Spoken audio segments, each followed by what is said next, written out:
Hello everybody, I'm Mark Hoover and NCM Sports Talk is back yet again for another episode, bringing you the highlights and stories of all things Norwood sports. First up, we kick off the holiday season with a highlight reel from the 95th annual Thanksgiving football game between the Norwood Mustangs and the Dedham Marauders.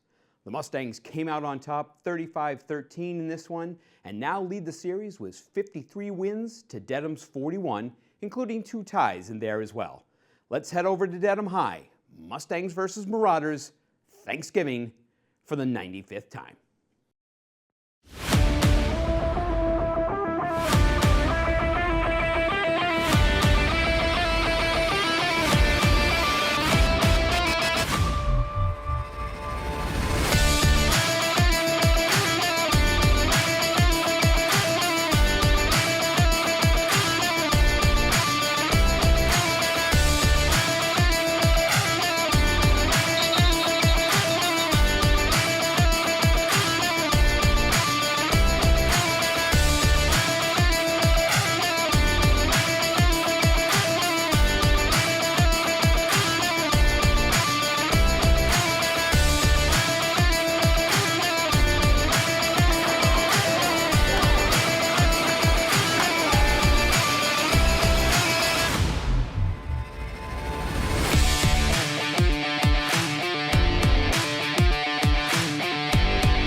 We've got a few more fall sports highlights later in the show, so stick around.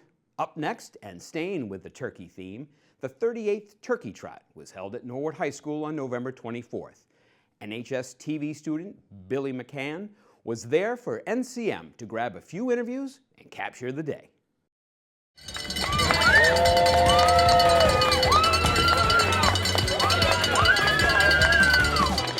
I've been involved with the race since 2001. I started as a volunteer helping out, and I've been the race director for, I think, for at least the last 15 or 16 years. I've been the race director for the Turkey Trot. I got involved as my son started high school in 2001, so I got involved as a volunteer. I was a graduate. I am a graduate of Norwood High School, class of '83. And I was an athlete, and the boosters were a great help to all the athletes when I was there with the banquets and, just being there for support. So I just wanted to give back and, do my part. Been with this event for many, many years. It's a great day, beautiful day today, 700 runners. It's a great tradition for the town of Norwood. People come out, they look forward to it, they celebrate, they run as families. It's just a great event for the town of Norwood. Today I am the MC of this event. We had a great race.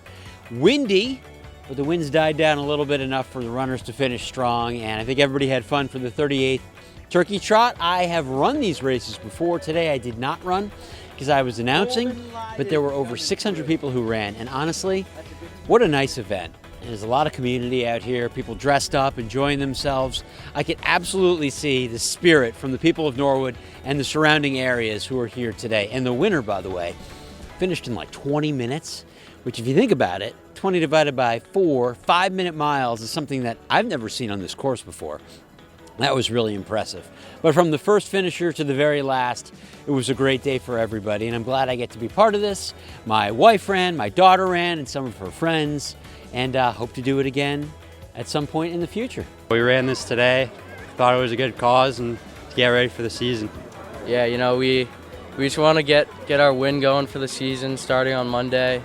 You know, get all the boys together, good chemistry, just a beautiful day, good day to be out here.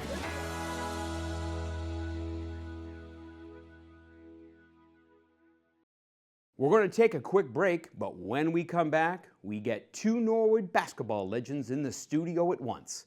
When Kristen McDonnell interviews NHS grad and UMass basketball star Megan Olbrys.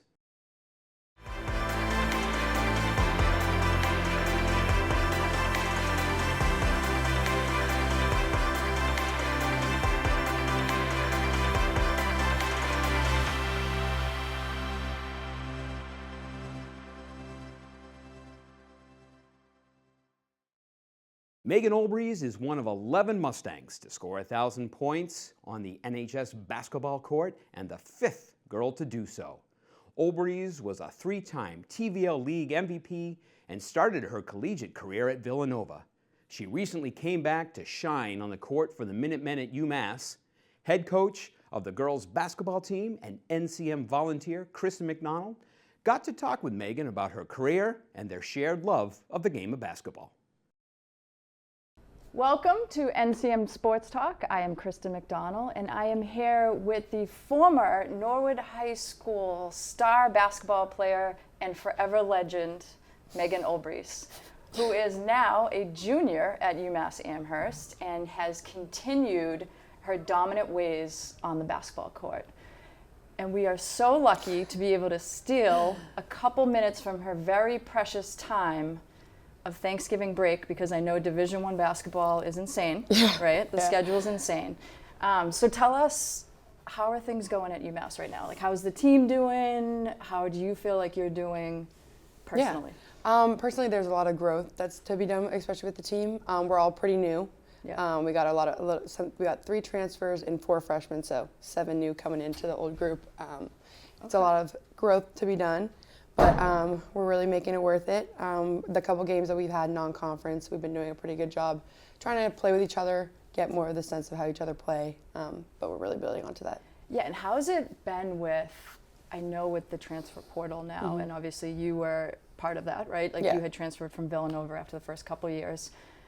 How is it for teams, because they're getting so many new kids year to year now? So it's a little bit different than like back in the day when I was there. I was the only freshman, you know, so they were just trying to figure out how to make me play, let alone like 6 other kids. So like, how do you feel like coaches are trying to adjust to it, players are trying to adjust to it? Yeah, it's a really big thing to adjust to, because you plan to go somewhere and then the next year it's completely different. Like coming in, you can go into a program that has like 4 transfers that you were the only freshman, and so it's a whole new dynamic there is. But I think the transfer portal it's a lot. I like to compare it to speed dating. So because you talk to a lot of people, you get to make a lot of new connections, and you kind of just choose the one that like you see best fit. But for program wise, it really creates a lot of diversity between the team, which I really do like though. Yeah, and trying to get to know like your coach quickly, and get to know their style quickly, and vice versa. And you mentioned it, right? Like, trying to find that good fit, like the speed dating type. What is it about UMass that was like that good fit for you coming from Villanova? So prior, I was recruited by UMass, prior Villanova in high school, and Mike Leffler, who's now the head coach, was the one recruiting me, and like we always had great conversations before, and he was one of the first phone calls that I got when I entered the transfer portal, and talking to him again was like so refreshing, and I just felt really comfortable. And then my assistant coach, she was at Holy Cross and ended up being now an assistant coach at UMass. So it honestly felt like things were just aligning so perfectly, and the conversations we had picked up right where we left off, and it was just such a comfortable fit for me. I love that. And I think too, like just having gone through the process myself, and you get so much other input from everybody else, right? When you're first going through it, you're coming out of high school, like you're a stud, you have all these options for you, and you're so young, right? You have no idea, and truly, right, when you're going through and kind of trying to find that right fit. But I give you a lot of credit for making the jump that you felt like was like a feel-good inside moment. And I think it takes a lot of courage to do that. Thank you. How was that process for you? Because like that's not an easy thing to do, to like say bye to some friends that, you know, that you've had and spend 2 years. And for those that might not know, D1 sports are all the time. 24/7. I mean, you have 2 days off right now and you're back at it. You have a few days off at the holidays and you're back at it. Yeah. So what was it like for you, like mentally going through that process? It was a little overwhelming at times, but talking to my parents and family made the process a lot easier because they were also a big part of where I'm going to end up. Just seeing how like my family can interact with coaches is a really big thing, like family atmosphere, which was a huge thing for me, especially going to UMass. Huge family culture. They get to know you really, really personally.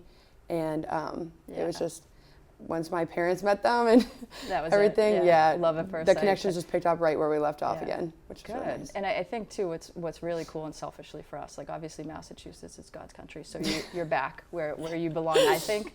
But you had such a following of youth basketball players here, and Norwood is such a tight community that people have wanted to follow your success throughout the years, and it is nice, and it really makes it special when you're closer, because you know I've already been looking up like when am I going to get to see you, you know, when are you playing, whether it's like Providence or whoever you're playing, Holy Crosses, when can I get out and see you, whereas Villanova was pretty hard to like find time to get out. Are you excited about that part, to like have like the little kids who are now probably, I'm coaching I was going to say that you're were coaching little now. kids, like being able to see you and get back to like that community piece? Oh, 100%. Even my parents being able to make pretty much every game just with a 2-hour drive, if that makes a whole lot of difference. My cousins, I see my aunts and uncles way more, and it just honestly is just a big part of like who I am family-wise, and it's really, really important to me, and seeing them all the time like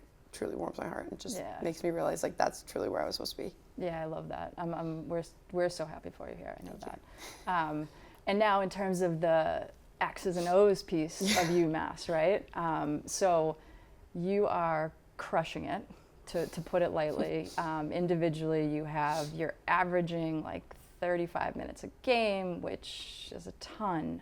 You have just under 9 rebounds a game. You have just under 12 points a game. Tell us how you're feeling about like just on the court and what you're able to impact. Yeah, on the court, conversations I've had with all my coaches on and off the court prepare me to be on the court all the time.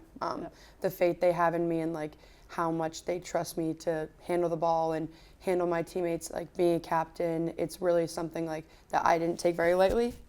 It truly means a lot to me, and being able to perform. Yeah. Wow, I didn't know that as a junior. Yeah. That is special. Okay, sorry, continue. That's amazing. Good for you. Yeah, just knowing how much they trust me helps me perform better in so many ways. Yeah. Wow, I love that. That says a lot about you, really. Okay, and then I know you said the team is starting to come together. It's going to take time. You have so many new players. How do you feel like you guys are gelling in general? We gel so well. Like the relationships we have off the court completely translate on the court. There's like little things within the offense that we can definitely tweak up defense-wise. I mean, every team has that. But I think the more time we keep spending with each other, the better it's going to get. Nice. And you don't start your league schedule for a little bit, yeah, right? not till December. Yeah, so I know in D1 you play so many non-leagues, and then it's like now it's on. So this is kind of your prep time to get ready and come together. Okay. Yeah, we have a game this Sunday versus at Siena. So, yeah, good. Quick turnaround. And they're in your league? No. They're not. It's still non-league. Okay. Yeah. Okay. All right. Awesome. And in terms of, so I never got to coach you, which was sad. Just very sad. But I had the fortune of being on the other side, coaching the boys and getting to watch you up close all the time. And one of the things that, besides the accolades, you're 1,000-point scorer, okay. You were 3-time Tri-Valley MVP, all right, pretty good. You were MBCA Player of the Year for Massachusetts. But what I loved was how you brought your team together and how even though every eye is focused on you, you were focused on making the next best play, like the next pass that got teammates open. Like everybody around you became so much better, and that was something I always just admired about you in general.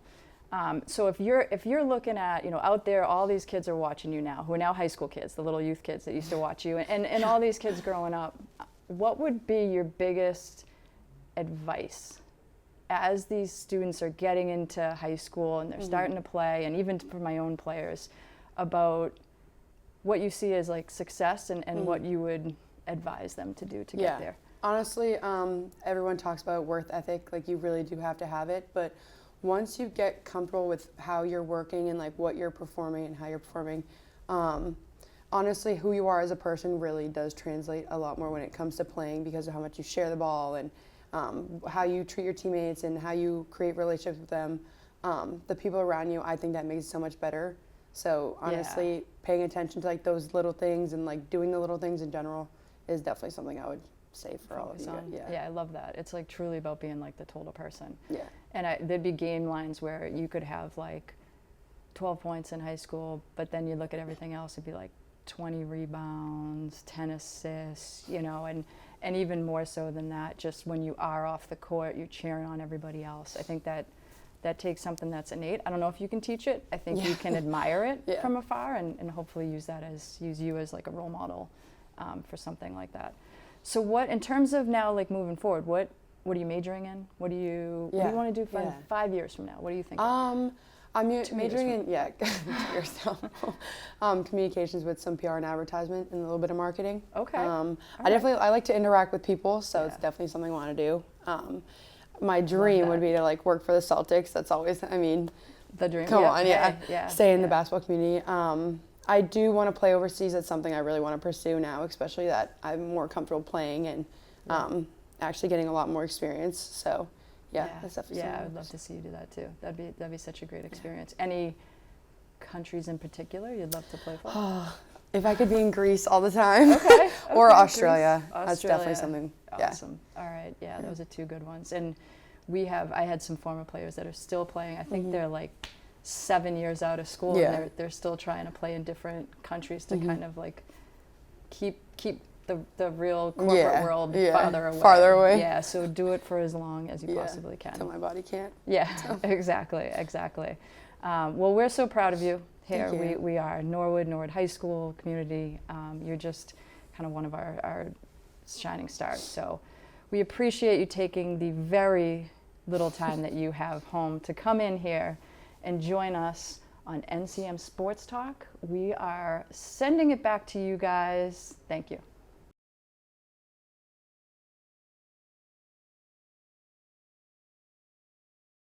Since our interview with Megan, the captain has been on a tear, including a career-high 21 points against Siena and putting up 3 double-doubles, including 13 rebounds against UMass Lowell last week. Megan is now averaging more than 13 points per game and logging more than 33 minutes per game. This fall, Norwood High School hockey family lost legendary coach Don Wheeler. Coach Wheeler was the architect that built the successful Mustang hockey program and led the team to a perfect season, culminating with a 1972 state championship. He coached 12 Hall of Fame players, and in 2015 was inducted into the Norwood High School Hall of Fame. Here now is Coach Wheeler's induction. Our first inductee today is Coach Don Wheeler. Much of the success of Norwood High hockey program over the past 60 years can be contributed to Coach Wheeler. In addition to his tremendous record as a coach, his former players continue to give back, including current Norwood High coach Bill Clifford. Bill was a member of the class of 1972 state championship team. He continues to coach with the same energy and passion as Coach Wheeler. We now have a video on Coach Wheeler, and we'll do this for each one of the inductees and bring them up shortly afterwards. So if you would, please watch the screen. Coach Don Wheeler. Hi, Dawn, Mary Jane. Congratulations, Dawn. I'm happy that you're going into the Hall of Fame. Dawn came to Norwood in 1961 as a coach, coached at the freshman level, and he coached a bunch of undisciplined players that played, all we did was play pond hockey. He came in like a windwhirl, and he just wanted to make a statement, which he did. He was a disciplinarian. He made us work our butts off, and we never really experienced such a, well, he was a Marine. He just got out of the Marines, and he he was like a DI, and made everybody work their butts off. It was his way or the highway, and there was a lot of good players that couldn't step up to his discipline and didn't play for him. But you know, the ones that did are here in 1965. We all went to Washington, and he made us into a team. The way he coached, it was the team. It wasn't about individuals, and he was just so organized. His practices went on. People came from all over New England to watch Don put out his practices. His theory was, ice is expensive, and we're not going to waste 1 minute. And believe me, a lot of people were tired at the end of the practices. He worked us very hard and taught us how to work, and was the biggest thing for sports in Norwood, because his reputation of winning and winning and winning was so good that hockey just took off. And Don brought it to Norwood when it was at a mediocre level, and just brought it to another level. We all, in 1965, we took a bus ride to Norwood, fans, and sent us to Washington for a trip after, the state final games. We lost to Walpole, yes, but we really had a lot of great memories, Don. Being in business, Don, and seeing a lot of people. I can't tell you how many people come in and talk about Norwood High hockey. This is a great instance. Bill Hansen comes in. He's the coach at CM. He wins all these state titles, and he's talking, and everyone's listening to him, and he goes, where'd you go to play high school hockey? He goes, I played at Boston Tech. I goes, what year did you get out? He goes, 67. I goes, oh, were you there in 65? He goes, yeah. He goes, yeah, you guys beat us 2-1. And I says, no, Bill, it was 3-1. He goes, it was 2-1. And I goes, go home and look in your yearbook. And that man spoke, but it's great because, you don't remember, you remember all the good things, and you remember for 50 years people come in here, and I'm talking about hockey, and it was great having one up on Bill. I really like Bill, but it was great having one up on him. On behalf of all our teammates, Don, that we've had for over 50 years, we would love to say congratulations, and for all the memories and all the stories. I'm still listening and talking about hockey back in the 60s, and everyone comes in, and we shoot the breeze about you and how you made it was fun, Don. You made it fun, even though you weren't the happiest guy in the world ever, but you made it fun because we loved to play for you. And Mary Jane, I can remember going to the house for our meetings. We had to take our shoes off. Don was yelling at us, hey, get over here, and you were there. It was so nice to see you. You were so kind. Thank you for all your kindness. And Don, congratulations for getting into the Hall of Fame.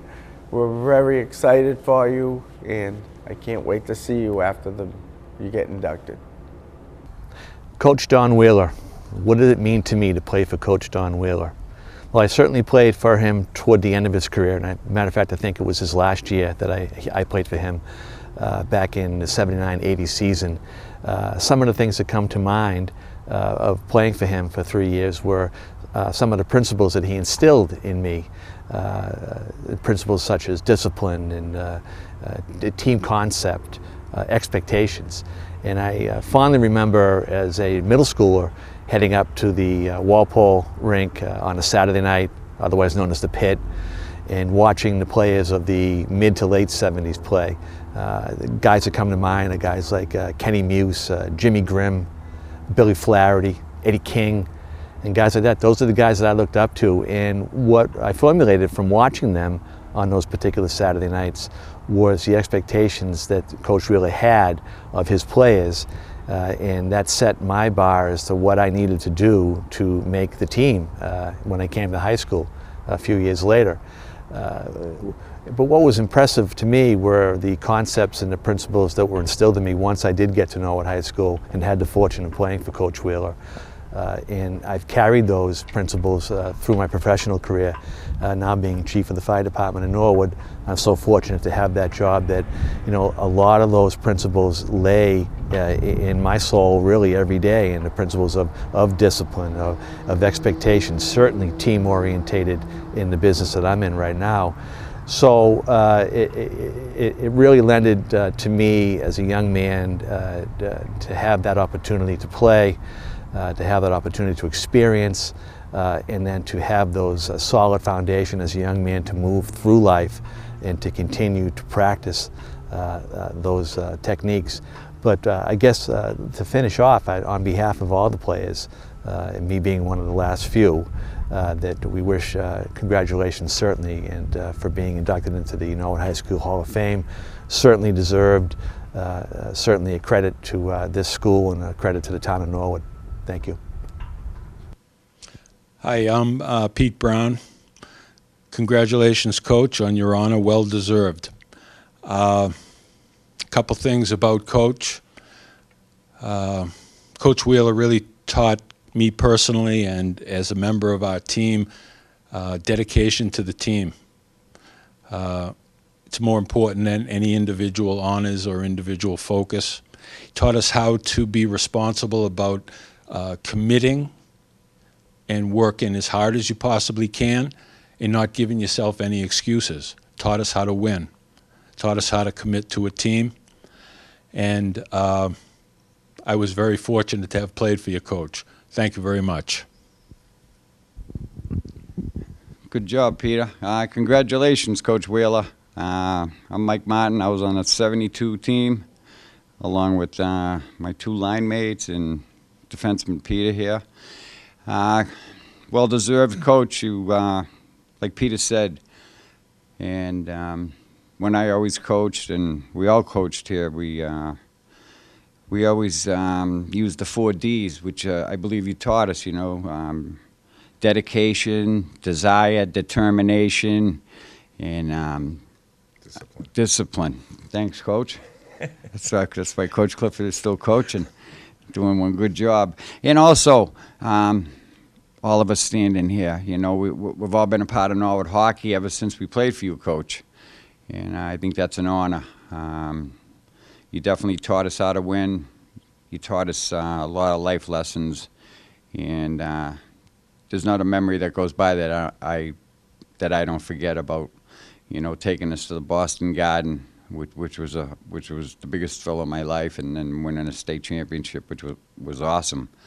So I just want to congratulate you again. I hope you're doing well, and best of luck. I'm Bill Clifford. Congratulations, Coach Wheeler, a well-deserved honor.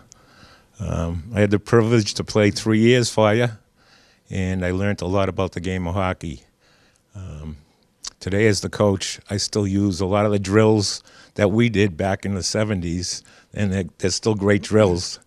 So you taught us a lot about the game. Wish you nothing but the luck. Best of luck. Congratulations again. Thanks, Bill. Ed King, 72. For those of you who don't know Don as a coach, Don was an intense, fired up, as he used to like to say, stern coach. Don was no Rodney Dangerfield. And I I can remember one night, and of course, he had a Marine Corps background, and one night after we lost at Ridge Arena poorly, he came into the locker room and said, "You'll rue the day that I coached you." And he shows up on Monday morning with his Marine Corps cover or hat, and I don't think a puck touched the ice that day. But he was always good for advice. Wouldn't be the only practice. You got that right. He always had great colloquialisms and sayings, and he said if you had a hard time sleeping the night before a big game, what would you do? Drink warm milk, because babies drink warm milk, and you sleep like a baby. Or if you're going to the beach in the summer, that'd be lollygagging. And the cure for lollygagging, 40 pounds of rocks in a knapsack and run waist deep in the water. I don't think anyone did that.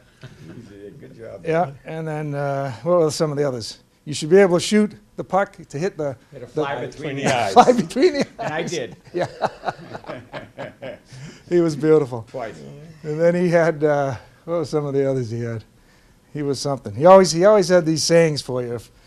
For the defenseman, if he caught an opponent coming down the ice over the blue line, you should knock him ass over tea kettle. But his approach to hockey was conservative. And when Mike Martin showed up with a curved hockey stick, he grabbed it and said, "This will be the ruination of the game." And he takes the stick into remember the showers up at Four Seasons Arena? Yeah. And he warms it up in the showers, and he's stomping on it to try to take the curve out of it. Beautiful. Ruination of the game. I went and bought another one, though. Yeah. But Don, for everyone that played the game, all the players and all the other coaches, you did a great job for us and for them, and this is well-deserved. And despite what I said about you being a stern coach, I think we got a smile out of you the night we beat Arlington. Don't you think? Yeah. So congratulations, and a long time coming. Congratulations, Don.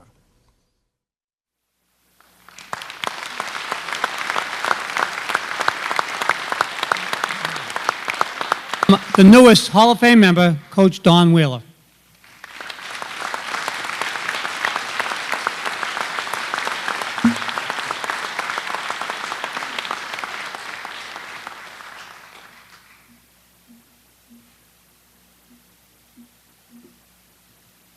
I was thinking, the last time I faced a group like this, Richie Hebner was present. And he said, if they ever have a testimonial for you, they'll have it in a phone booth. That was, Richie and I had our own way of getting together. But what I want to do is just give you a brief rundown of my history here at Norwood High.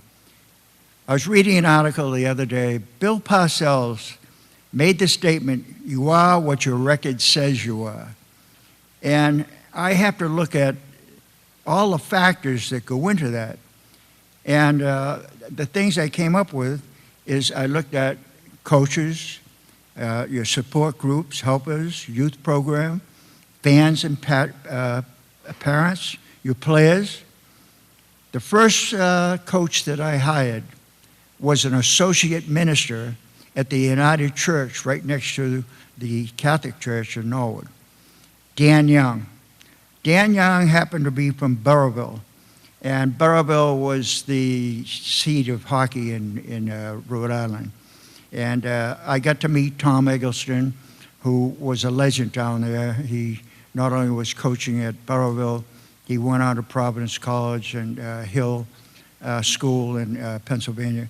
But most of my offense came from just talking to Tom. I learned so much from him. And so did Jim Gormley, who was my second hire. Jim Gormley was a student at Boston College, and I hired him as one of my coaches. And he did so much for my goalies. He's done so much for me as a person. I don't know of a better person in the town of Norwood than Jim Gormley. He is just, in my eyes, one of the finest people I know. After that came Ken Arvidsson. He just graduated from Ohio University, and Ken and I not only became good friends, but he brought along with him some of his players when he played at Norwood, who helped me out greatly. Charlie Donahue was one of my favorite people because he used to come down and help out my defensemen. Don Smith, one of the better goalies ever to go through Norwood High, came down and helped out with my goaltenders. And he later went on to Canton, and he's now in the Massachusetts Hockey Hall of Fame. Jack O'Neill was the only one, I think, that was not a Norwood boy. He was from Catholic Memorial, but he was only with me for a few years, but he was with me when we won the state title in 1972. I learned most of my defense, and I carried that throughout my coaching career from Eddie Burns, who I had my likes and dislikes with, and also Jack Kelly, who was that coach of BU at the time. I had two of the finest freshman coaches you could ever ask for, in Blaine Moss and Kevin Murphy. They just did such a wonderful job. The competition between them, I loved going down and watch those two teams play against each other. In the youth program, I can't say enough about the people that were involved in that. The ones I became closest with, Tom Clifford, Ernie Higgins, and of course Tom Brown. And there were many, many others of which I just can't list them all at this time. I had out-of-season coaches. Frank Wall always did my fall league. During the summer, I had two outstanding people, Bob Tolman and Paul Foley, who both have since passed on to this day. And I would have to say the biggest fan that I had, and probably the only guy that could make me smile, was Joe Curran. I love that guy. He was just, I call him Mr. Norwood. He's just one of the finer people.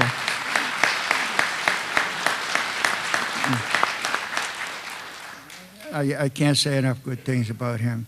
And of course, the legendary Frank Wall. Frank Wall never missed a Norwood High hockey game, ever. And he was always in the dressing room, always come up with some quirky humor, kept the guys loose. I mean, you saw some of the loose guys that I had up on the screen just a while ago, of which Peter Brown, and well, they were all captains, really. But I was blessed with so many good players, and they worked awfully hard to get better. And that to me, I think, was one of my crowning achievements. I used to have more people come to my practices and coaches come to my practices than sometimes people will come and watch the game because they love the practices.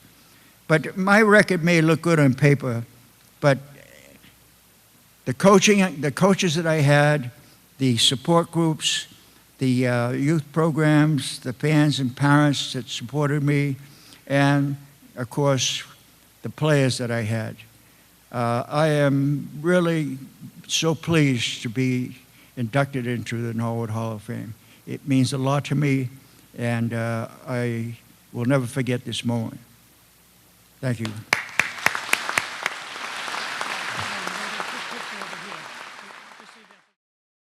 Welcome back to NCM Sports Talk. The girls' hockey team opened their season against rival Dedham, and before the game, I was honored to be part of a pregame ceremony that remembered hockey parent Kevin Roach. Tonight is our third annual Red Game to help raise awareness for heart disease and honor those affected by it. All donations collected tonight will be donated to the American Heart Association. Tonight, the Norwood girls are wearing red ribbons on their skates and red tape on their hockey sticks to show their support for those who suffered or are currently suffering from heart disease.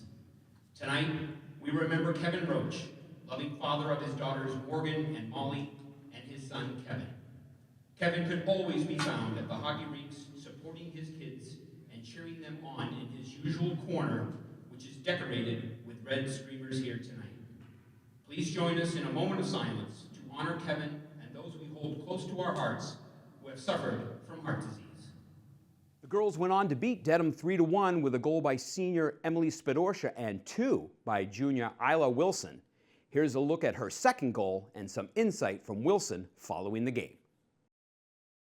All right, Isla, you scored 2 goals, you won the game. What's it like to get the first win? It's really good. Saturday we didn't play as well as we wanted to, and we came out against Dedham. They're a rival. They're right next to us. It was really good to come out and win, and we played much better, and coaches were happy, and we're happy. All right, now tell me, what do you have in your hand here? What is this? What do we got here? This is the team mascot. Kind of it goes to the player of the game. So we have Ed here, and then we have Sally here, and you take them until the next game, and then if there's a win, it goes out to the next player. Okay, now what do you have to do to get ready for the next game? Next game we're playing Westwood, probably a better team than Dedham, so I think 2 good practices Thursday and Friday, and just stick to what we know and shoot the puck. Now, as promised, back to some more highlights featuring the Fall Sports Awards video made by NCM's very own Ron Marshalsea.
Wow, right here we go. Passing clinic.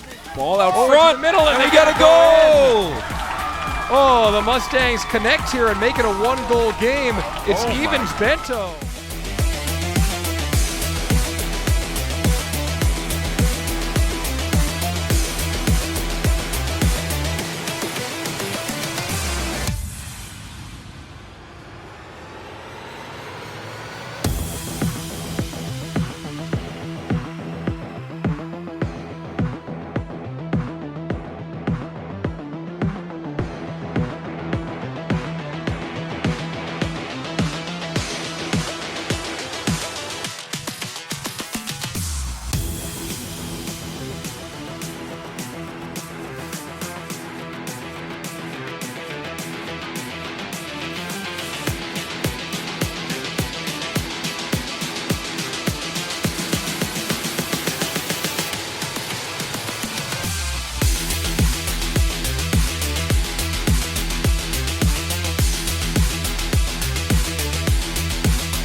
Next up on NCM Sports Talk, our very own sports announcer Joey O'Connor interviews girls basketball head coach Kristen McDonnell.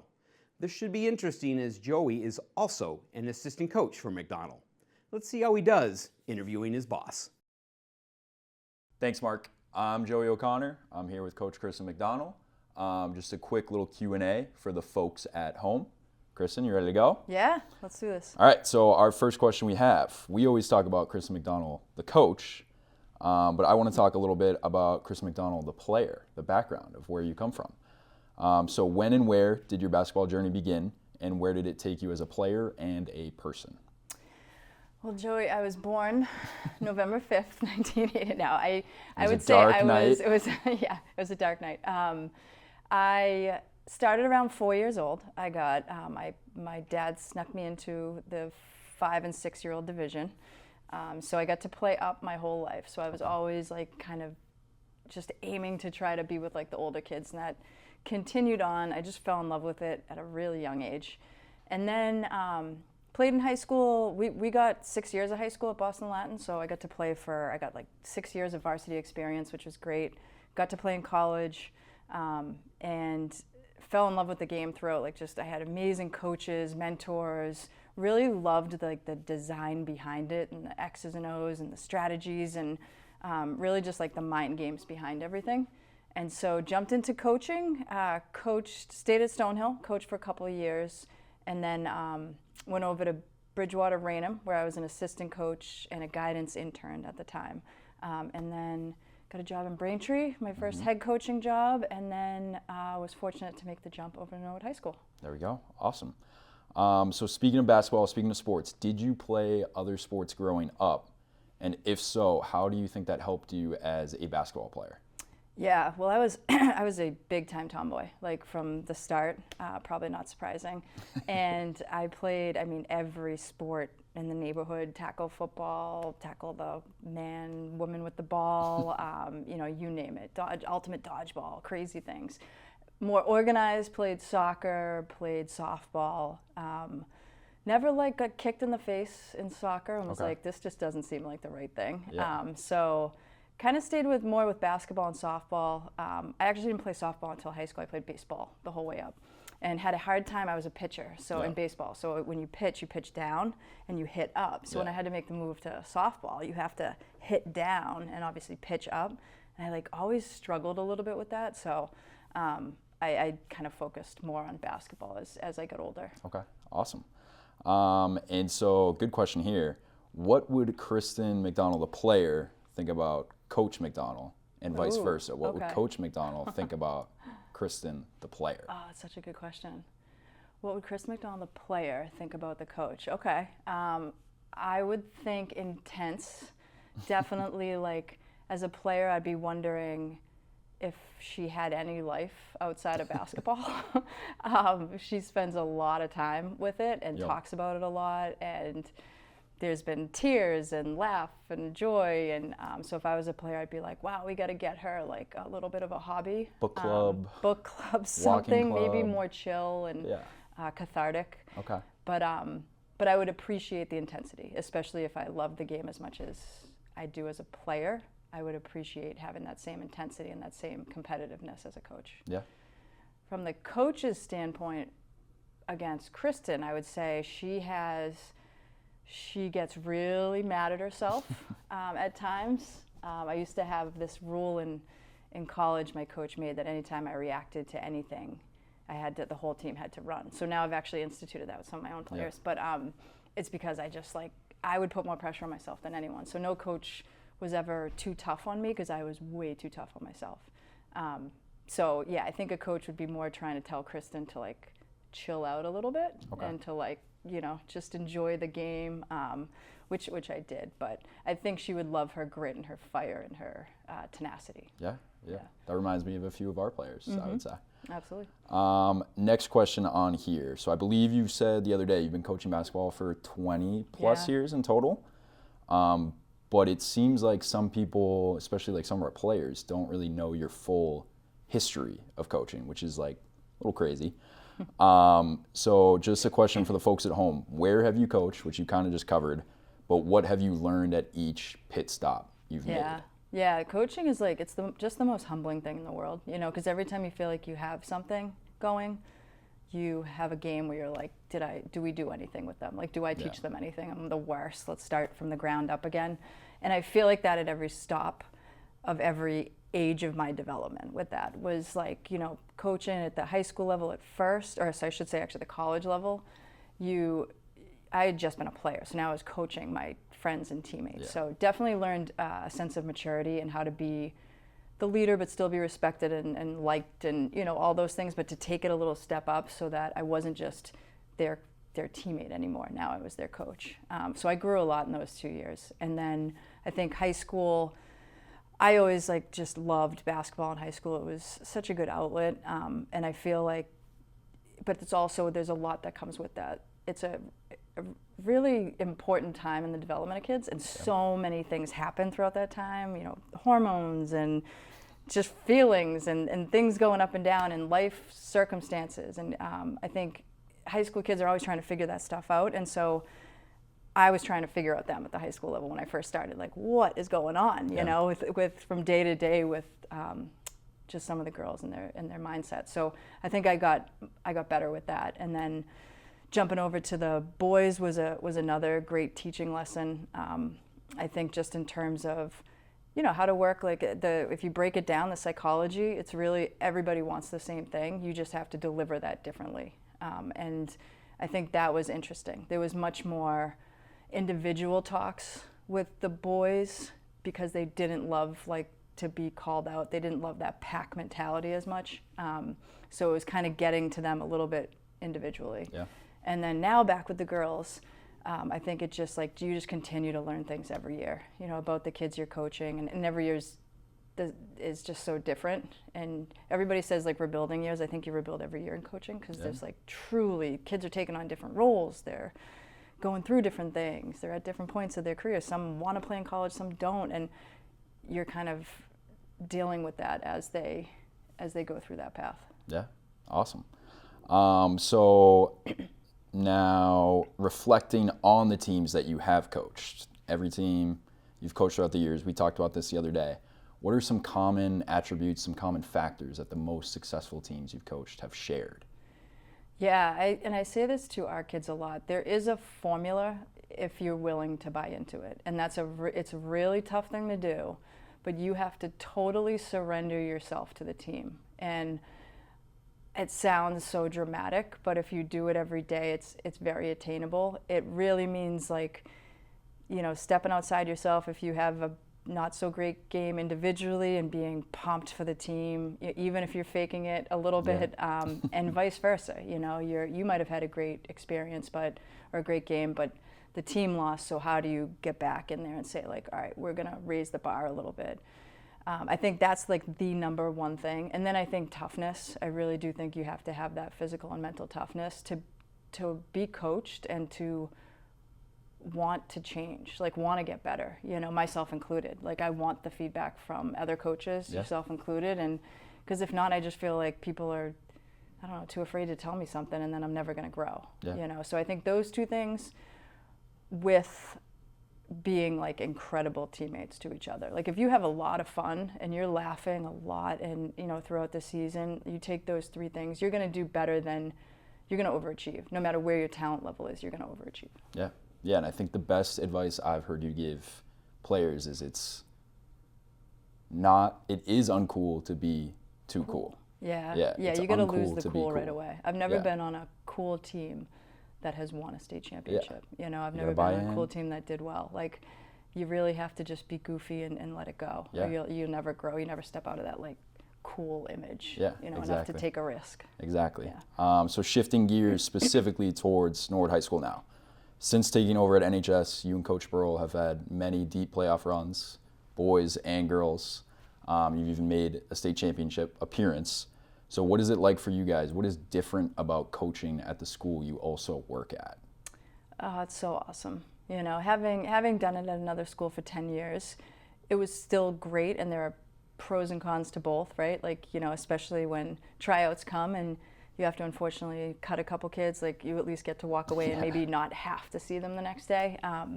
But I think there is something so special about going all in, and that was the number one reason that I initially left the last school to come over to Norwood, was to just be like on board fully. I always felt like you're not totally a part of the school until you're a part of the sports. Yeah. And that there was always that difference for me when I was at Norwood. So being able to go all in has been such a change, such a special thing for me. Yeah, that's awesome. Yeah. And again, shifting gears towards specifically our school, our team, this year's team. I would say we have a younger roster, but we're very experienced, especially that junior class. So what are your expectations for the team? And what do you think each grade level, senior, junior, sophomore, freshman, what do they bring to the table for the team? Yep. Do you want me to answer it like I'm supposed to answer it? Like a coach would answer it? Like we just want to get better game to game? No, I want like a genuine, we want to just let it rip. Enjoy life and teach like life experiences. Me here. Okay, all right. I mean, which are all great, of course, but no, we want to win. I think we could win every game we're in, and does that mean we're going to? Absolutely not, and I think a lot of times you learn a lot more from those losses. But I think any team we step on the court with, we absolutely have a fighting chance against this year. And, and I think just that approach is going to get us as far as we can go, and I want to win a lot of games, and I want to make a deep run in the playoffs, and if we don't, there are so many things you can kind of hang your hat on, but you still have a little bit of that, like, all right, we should have, we want to overachieve every year. So yes, it's a process. Yes, we take it game to game. Yes, we just want to get better. And I'm going to say all those things, but no, we want to get after it. Yeah. Yeah. And what do you think each grade level? We have the 2 senior captains, we've got juniors, we've got sophomore and Lily, we got some freshmen on the team. What do you think they bring to the table? Yeah, our seniors started off, so like they're just like the best leaders and the perfect balance. Ava Murad and Ava O'Neill just balance off each other so well too, on and off the court. And they have a lot of fun, but they know like when to get serious and when to get after it. And I think that's a really special quality for captains and seniors to have. So psyched about them. Our junior class is loaded. We have 7 juniors right now, which is a large amount, and their roles continue to shift while people graduate. They have continued to step up to the plate and to take on different roles. So I'm excited to see what they'll do. And then our sophomores, we have a couple, and they've been awesome. We have Lily returning from last year and Reagan jumping in, and they're great. They're already doing so well. And then our freshmen, we have 3 great freshmen. 2 of them have already started different games, and I feel like the other one could. So expecting a lot from them, but more just in the way of pushing everybody else to be even better. And I think you can see that at practice when it's just it's human nature, right? You get a freshman in there that's like pushing you, you're gonna give it a little back in that healthy competition way. So we're starting to see that practice, which is good. Yeah, absolutely. So again, speaking of this year's team, putting you on the spot here a little bit, what are 5 words you would describe or use to describe the play style of this year's team? Play style, yeah. I would say fast, for sure. I would say gritty. It's funny, all my words are like synonyms of gritty. But yeah, tough. I would say smart. I would say deep. We're a very deep team. We have a lot of kids that can play, and there's no slowdown. And I would say a blast. Like they're just really fun to be around, and they're good kids. Yeah, I think that was 6 words technically too, so you get a little extra credit. We'll give you extra credit there. Right. And last question I have for you here, totally hypothetical. What would you like to see from a second-year JV coach coaching the JV girls team this year? And what advice would you have for that hypothetical person that's not in the room right now? Right. Well, let's say hypothetically, our JV coach is pretty good. We're pretty lucky to have him back. No, we're incredibly lucky to have our JV coach, you, there again. I think what makes, and I know you didn't ask this question, but I'm just going to say it anyway, what makes you so good at it is you have a really good balance between pushing them and setting your expectations high, but at the same time allowing them to have fun and positively reinforce them along the way, which you don't always get. You usually get a teetering of one or the other a little bit more, but you've really balanced that out. So I would say to just continue doing that. And then what's nice, I think, especially with this year's team, is they're really good. Yeah. Like, they're skilled, so you can continue to push those little things, like the detail stuff, you know, and really get after them about those things. And then they're already going to be very ready for varsity, so excited about that group. Yeah, very excited. Yeah. We've had a ton of fun so far, and I would agree, we are loaded as well at the JV level. Yeah. But yeah, I think that's all I have for you today. For the folks at home, I'm Joey O'Connor, here with the legendary coach Kristen McDonnell, and we'll send it back to the studio. In December, NCM broadcast 2 basketball doubleheaders. Here are some highlights from the girls' 57-39 win against Walpole and a post-game interview with senior captain Ava Morad. Special thanks to announcers Owen Descharnay, a student at URI, and Shane Delamere, who attends Fairfield. Both are former basketball players who also announce their schools. Over to Cordani. Cordani will skip it over to Morad. Morad's three is good.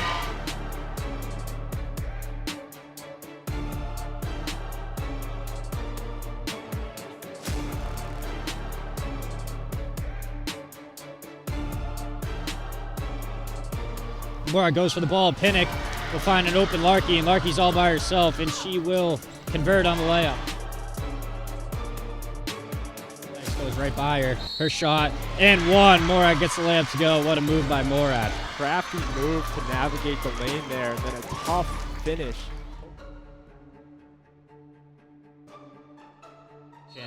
Great job by Morad right there. Just basically doing what she wanted with the ball and getting an easy position for it. Hey, how's it going? Great game today. Thank you. How are you? Good. Doing good. Yeah. Great job today, Ava. You know, it's always good getting a win over your crosstown rival. Yes, What do you think you guys did really well today to get this win? Our biggest thing was moving off of the ball and really just looking for each other in the post. I mean, Ellen, our freshman, shout out to her. She played amazing. So I think that was the biggest thing for us today. Yeah, and just looking at the roster here, only 2 seniors, you being one of them. What's it like being an older presence on such a young team? I think it's awesome. I get the opportunity to be a leader, and me and Ava really push each other to really highlight communication on the court. That's the biggest thing. If we're always talking, then we're most likely going to come out with a win. Yeah. All right. Well, great job today. Thank Go you. enjoy your win and Thank enjoy you. your break. Yeah, Merry Christmas. Merry Christmas. A member of the NHS class of 2022, Brian Metayer was a Tri-Valley League MVP that year in football. He just completed his junior year for the Endicott Gulls in Beverly and stopped by the NCM studios to be interviewed by his friend, classmate, and NCM announcer, Shane Delamere. Hi, I'm Shane Delamere here for NCM Sports Talk. I'm joined alongside my good friend here, Brian Metayer, and we're going to talk about his past football season. So Brian, heard Endicott did well this season. You want to give us a season recap? Yeah, sure. So this is my third year, my junior year. Got to stay healthy. I was blessed to stay healthy my whole season. We ended up finishing 10-2. We got our first NCAA playoff win in school history against Alfred State, and that was pretty big for us. We ended up losing in the second round to defending national champion SUNY Cortland. But it was a good season. I had some more playing time this season than I have in years past due to injuries and just being young. I got my first collegiate touchdown.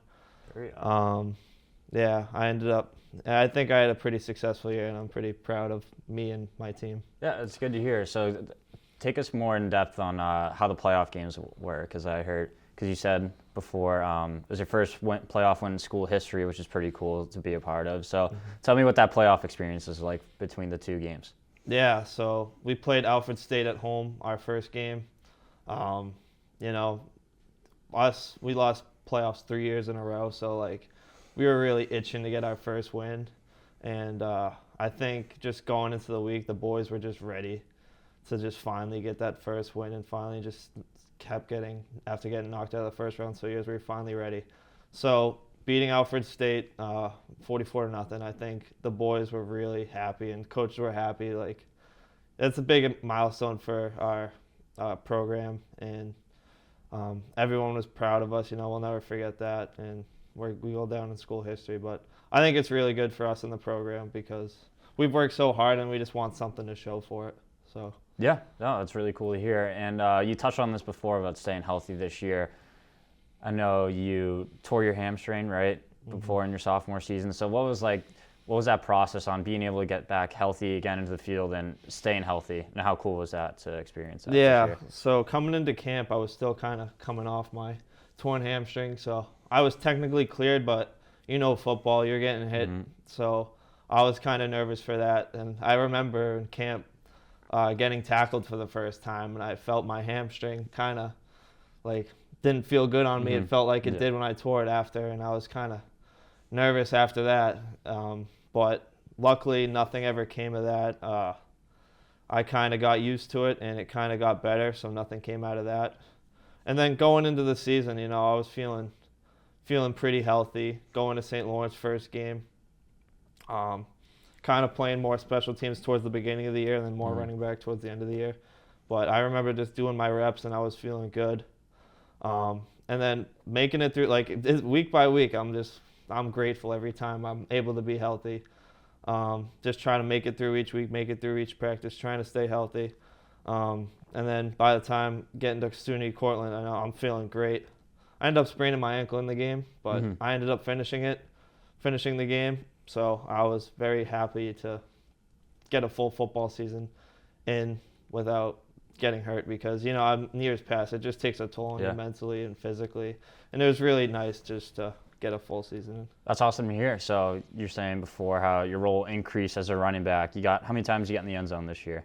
I got 5 touchdowns. 5 touchdowns. How did that first touchdown feel when you got in there? Yeah, so it was, I don't know what week it was, week 5 or 6. We traveled to University of New England.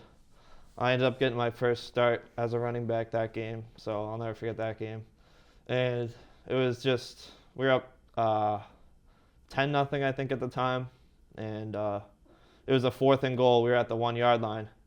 And I'm looking over at the sideline, and our coach is like, we're going for this. And I'm like, oh, geez, like, 4th and 1, like, I'm a running back. Like, you think he's going to hand it off, and then he calls the play, he calls inside zone. So I'm like, all right, I got to get in 1 yard. And that was, I barely got in. It was a great feeling. I got tackled, and I couldn't even move and get up and celebrate. But still, like, getting that first touchdown, running to the sideline after, getting high fives from everyone, you know, it's something I'll never forget, and I'm happy. That's awesome. Yeah. So you got experience at running back this year. I'm sure next year you'll have more of a bigger workload going into your senior year. How does the team look going into next year? Are you losing a lot of guys, or are you keeping the same kind of core unit? What's this team going to look like? Yeah, you know, our coach says every year is a birth and a funeral. So the team in the past we have a funeral for them, and next year will be a birth of a new team. But yeah, I mean, I think every team loses guys, you know. Right. Not only us, Western New England, University of New England, whoever we're playing, everyone loses guys. I mean, we have some starters, 4-year starters that we're losing, but I think Coach McDonnell does a good job at keeping us to the process and keeping our backups ready to play no matter what. And yeah, a lot of people are going to have to step up next year, and we're losing some of our core guys that we've had on defense and offense for years, but I think we're ready to embrace the challenge and just ready to keep Endicott tradition football and just keep showing New England and the rest of the country that we're still here to play, and no matter who leaves or comes and goes, we're still going to be the same football team. Yeah. So I know you got your first playoff win this year in school history. What's the goal for next season? Next season, I mean, national championship. I think we're just building off of it every single year. I mean, it's going to start when we go back in January. We're going to be reminded that we lost to SUNY Cortland in the second round again, and we won't let that go. So, I mean, we know the goal. I think everyone knows the standard. We have a pretty high standard in our locker room. Everyone knows that. So, and if someone slacks off, they know they're not just hurting themselves, they're hurting the rest of the team. Right. So we are looking forward to trying to take Endicott football to the national championship and win that for us. Yeah, that's awesome. So, Brian, it was really good talking to you today. Go Gulls. I'm Shane Delamere here with NCM Sports Talk, and we'll see you next time. Well, that's it for this episode of NCM Sports Talk. Once again, we hope you've enjoyed the program, and remember, to stay up to date with all things Norwood sports, tune in every week for Ron Marshallsea's Sportscast on Norwood News. And if you've missed any one of NCM's broadcasts, or you just want to see a certain game or a program again, you can always go to the on-demand feature on the NCM website, norwoodcommunitymedia.org. For NCM Sports Talk, I'm Mark Hoover. Have a great day, everyone, and let's go Mustangs.